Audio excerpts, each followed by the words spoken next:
Nkechi sighed heavily, pacing the tastefully furnished living room of her apartment in Abuja. Her frustration was palpable as she vented to her best friend Anita. Anita, I am so tired of Chike. He's not the man I married. He barely buys me anything these days.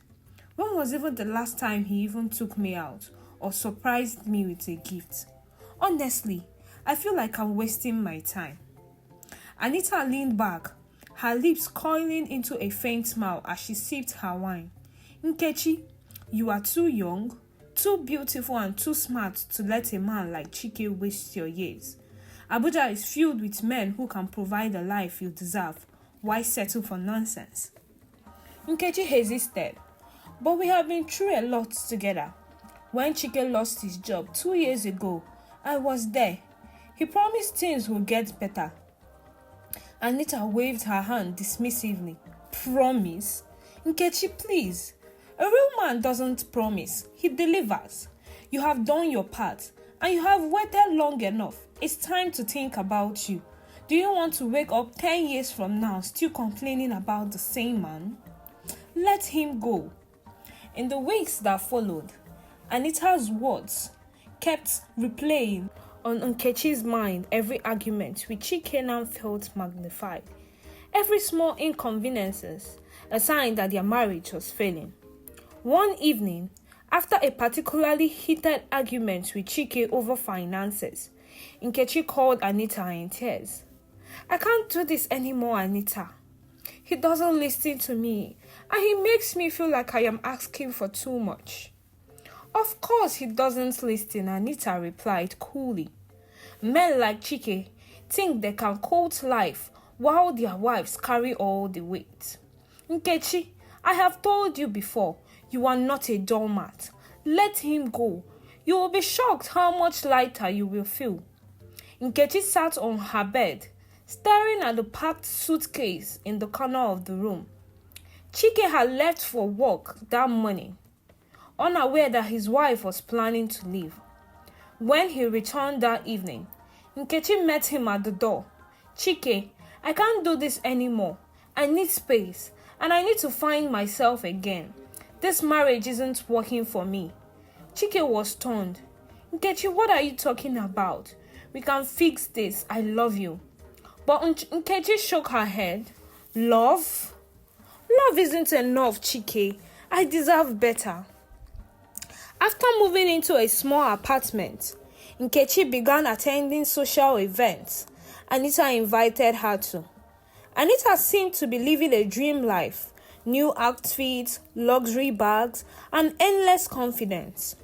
One day, Nkechi asked Anita, "What's your secret? You seem so happy."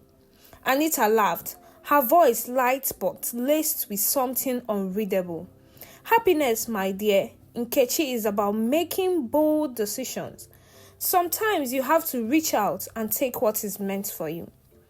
Nkechi smiled faintly, unaware of the layers behind Anita's words. A few months later, Nkechi was scrolling through social media when she stumbled upon a picture of Anita. She was laughing, her hands resting lightly on the shoulder of a man who turned away from the camera. Nkechi felt a shame run down her spine. The broad shoulders and familiar posture belonged to Chike. Her heart raced as she dialed Anita's number. "Anita, what's going on between you and Chike?" Anita's tone was calm, almost smug. "Nkechi, I was going to tell you eventually. Chike and we found something real. You left him, remember? You gave up what you didn't appreciate." Unable to let go, Nkechi showed up at Anita's new home unannounced.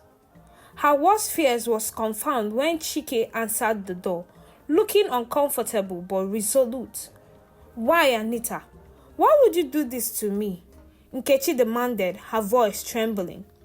Anita stepped forward, unbothered because Nkechi, you had something everyone wanted, and you didn't even see it.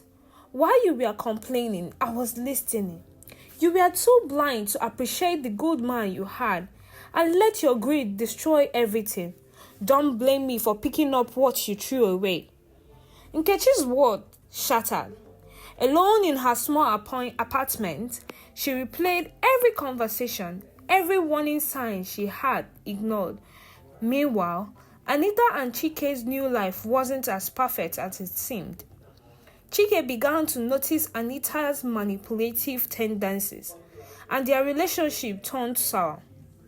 The trust Anita had worked so hard to destroy between Nkechi and Chike was now missing in her own marriage. Years later, Nkechi rebuilt her life. She started a small business and found peace in independence. Speaking to young married women at any chance she got, she shared her story. Never let someone else tell you how you should handle your marriage or your husband, and never let envy or discontent blind you to what you have. I have learnt it the hard way. As she spoke, the camera panned to Anita, now sitting alone in a large empty house, her expensive lifestyle unable to fill the void of a broken marriage. We have come to the end of the story. Do you think Nkechi should have fought for her marriage even harder? Share your thoughts, and don't forget to like, subscribe, and click on the notification bell so you don't miss more engaging stories from African Tales by Sharon.